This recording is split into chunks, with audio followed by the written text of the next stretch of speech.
प्राचीन नालंदा के खंडहरों में विशाल बरगद के पेड़ की छांव में माया नामक एक युवा मूर्तिकार बैठी थी। निराशा उसके चेहरे पर छाई हुई थी। उसका हथौड़ा उसके पैरों के पास बेकार पड़ा था। एक अनुभवी ऋषि जो अपनी बुद्धि के लिए जाना जाता था, उसे चुपचाप देखता था। उसकी उथल पुथल को भांपते हुए उसने अपनी आवाज उठाई। उसकी आवाज सरसराती पत्तियों की तरह कोमल थी।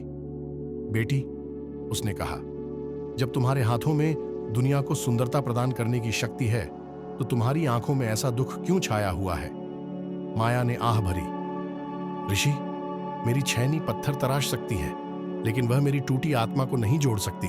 मेरा संरक्षक एक कृति की मांग करता है, एक ऐसी मूर्ति जो जीवन के सार को ही कैद कर ले, मगर प्रेरणा मुझसे दूर भाग रही है। ऋषि मुस्कुराया। उसकी आंखें तारों की तरह टिमटिमा रही थीं। प्रेरणा अक्सर सबसे अप्रत्याशित जगहों में छिपी होती है। आओ, मैं तुम्हें एक प्राचीन राजा और एक भुलाए हुए कुएं की कहानी सुनाता हूं। वह कहानी कहने लगा, हड़कंप मचाने वाले उज्जैन शहर पर राजा विक्रमादित्य का शानदार शासन था। उनकी दौलत और शक्ति के बावजूद उनके मन में एक खालीपन रहता था।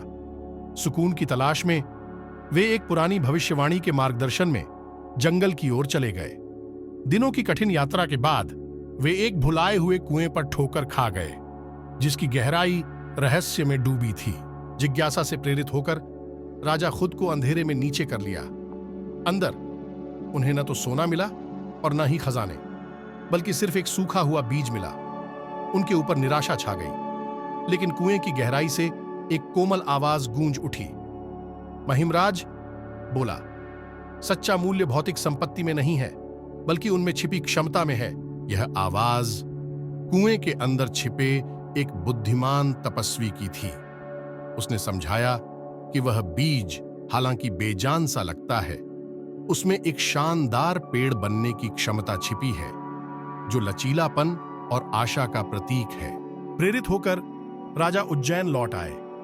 उस बीज का ध्यान से पोषण किया और उसे एक विशाल बरगद के पेड़ में बदलते हुए देखा, जिसने आने वाले वर्षों तक छाया और भोजन प्रदान किया।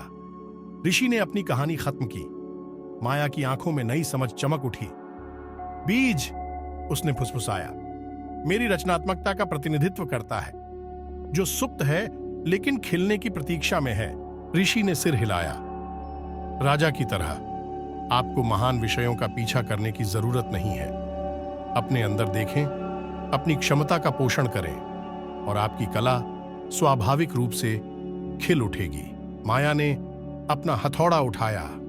निराशा के स्थान पर दृढ़ संकल्प की चमक। नई प्रेरणा के साथ उसने एक भव्य कृति नहीं, बल्कि एक साधारण फूल, अपनी सुंदरता और विकास की यात्रा का प्रतीक तराशना शुरू कर दिया। कुछ वर्षों बाद माया एक प्रसिद्ध मूर्तिकार बन गई। उनकी कृतियों में गहराई और प्रामाणिकता थी, जो उन्हें देखने वाले सभी को प्रभावित करती थी।